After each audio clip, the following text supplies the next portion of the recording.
प्रिय दोस्तों, पहले की बेटियां जब विदा होती थी तो माँ बहुत तरह की शिक्षा देकर के सजग बना करके बेटियों को भेजा करती थी। और माँ आज बेटी को सिखा करके नहीं भेजती है, पढ़ा करके भेजती है। और बोलती है कि सास अगर कुछ बोले तो थोड़ा सा भी बर्दाश्त मत करना। लाखों लाख की बात है, हमने कम तिलक नहीं दिया है। और खाना बनने के कुछ ही देर के बाद जरूर खाना खा लेना बेटी, उसके बाद घर के लोग खाए या नहीं खाए। लेकिन पहले की माँ अपने बेटियों की, सजग घर के बेटियों की कैसी शिक्षा दे करके माँ भेजती थी, उसी पर यह लाइन है। और कहती है बेटी को विदा करके माँ कि बेटी जा रही हो तो सिर्फ तेरा प्रतिष्ठा नहीं है, एक माँ का भी प्रतिष्ठा है और एक पिता का भी साथ साथ में प्रतिष्ठा है, नगर गांव का प्रतिष्ठा है। इसको देखते हुए चाहे लाखों कष्ट सितम आ जाए, पर अपने पापा के पगड़ी को जरूर याद रखना। इस माँ का दुलार प्यार दूध को जरूर याद रखना कि किसी तरह का शिकायत मेरे सामने ना आ जाए। इसी पर एक भाव है, माँ कह रही है, बेटी ससुरा में रहिया, बेटी ससुरा में रहिया, चमकत चांद के तरह, सबका आँखिया के भीतरी परान के तरह, सबका आँखिया के भीतरी परान के तरह। बेटी ससुरा में रहिया, बेटी ससुरा में रहिया, चमकती चांद के तरह, सबका आँखिया के भीतरी परान के तरह।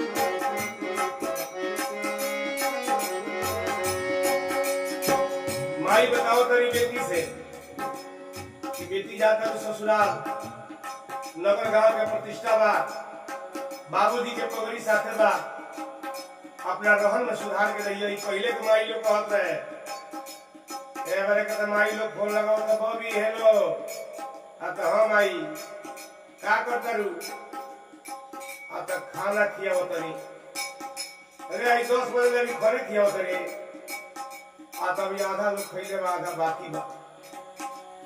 तू खैले बा कि ना? बेटी को तरी की नाम आई अभी नहीं खैले, छोड़, कोनो खाई चाहे ना खाई,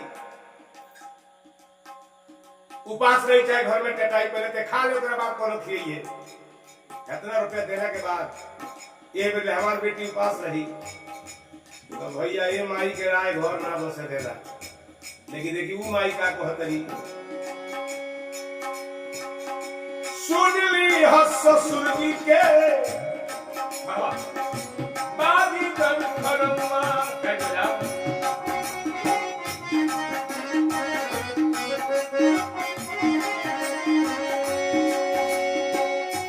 सुन ली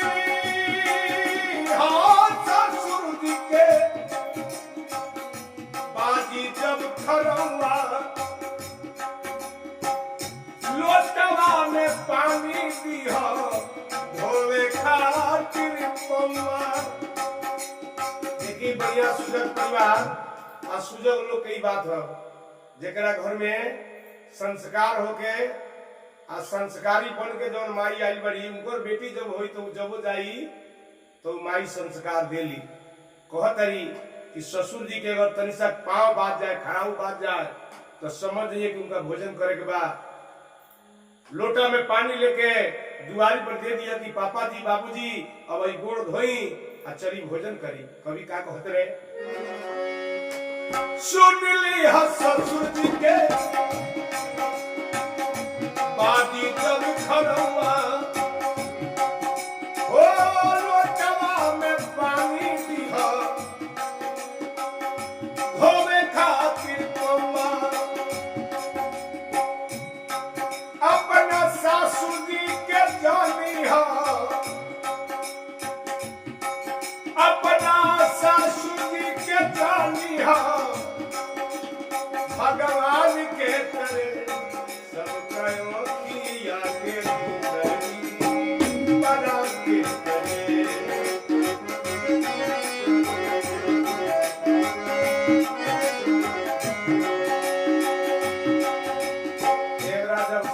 में झगड़ा होता तो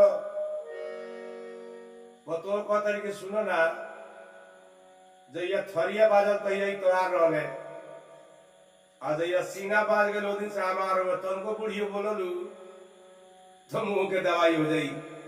इज्जत से रह बढ़िया रही, राय में रहू तो ठीक रही, तनको कौन कौन आइलू तो फ्री में हम नहीं थी आई, बड़ा पैसा दे के हमारे पापा जी भेजले बड़े। लेकिन ना भैया रुपया अरबों खरबों दहेज मिलल बा, लेकिन माई के शिक्षा देखी का कहतरी, सुन ली ससुर जी के बाजता खरम्बा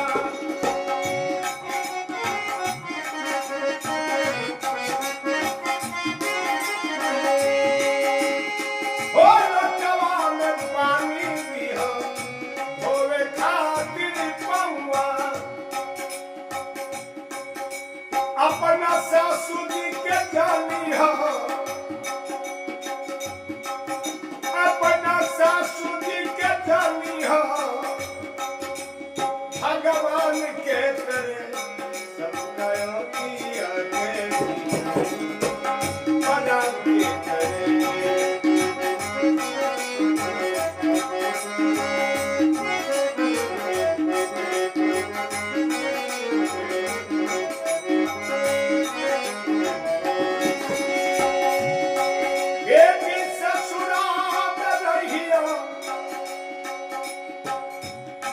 बेटी ससुरा में रहिया चमकती चांद के तरह सब कयो किया के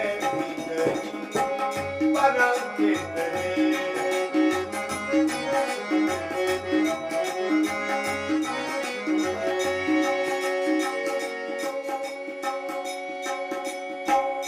चाहे केतनो काम होई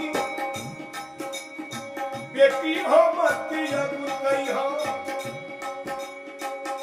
चाहे केतनो काम होई बेटी हो जनी अगुतई है, सबको के खिया के बिटिया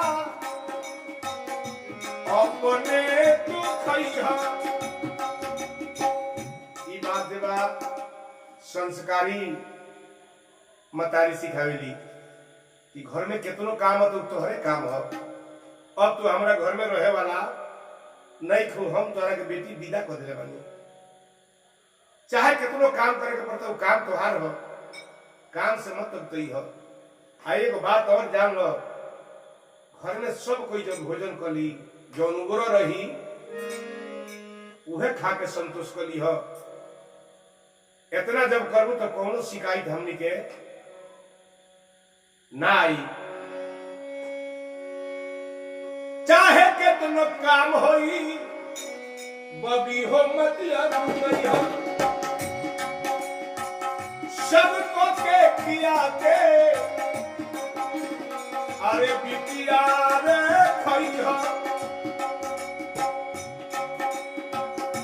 कौनो शिकायत तुहार नहीं अदबा में आई, बेटी हो तुहार मर गई माई। वाह, ये कितना सुंदर शब्द बा कि तोरा ससुराल के शिकायत हमरा लगे ना आवे चाहिए। आज जइया शिकायत आ जाए तो समझे कि तुम्हार माई जियत नहीं की, मर गई, ऐसे कि तुम्हारा ये संस्कार दे के हम भेजे तनी। ऐसे ये बात के ध्यान रखियो। देखिए माई के ये शिक्षा हो, आई जे माई शिक्षा दे के अपना बेटी के भेजेला ओकर बेटी कहियो दुख में ना रहेले, आओ घर के मालकिन हो जाले। यही में भाव बात जाने के बाद पहचाने के बाद कि के तरह के शिक्षा होके के चाहिए। आजकल तो निमन गीत कोई सुनत नहीं है, भजन कोई सुनत नहीं है, तो संस्कार कहां से बने?